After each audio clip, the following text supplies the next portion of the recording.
Welcome to the Clipper channel. In today's video, I'll show you how to delete everything on your laptop and desktop PC on Windows 11.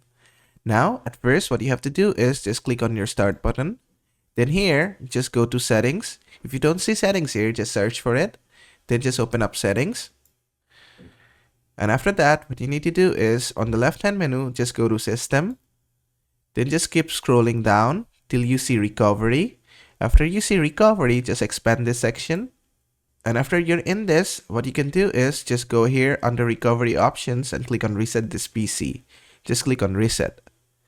Now it's gonna give you two options: keep my files, which is gonna remove the apps and settings but keep your personal files, or you can just remove absolutely everything, which is what we want. So we're gonna click on this, remove everything. Then just wait a bit, give it some time. And after that, it's gonna ask you how you want to reinstall your Windows. You can either cloud download it, which is gonna download and install Windows for you, or you can just locally install it, which is gonna reinstall the Windows from device.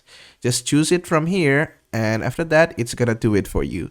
And after that, you'll find a factory resetted PC that doesn't have any junk file or anything.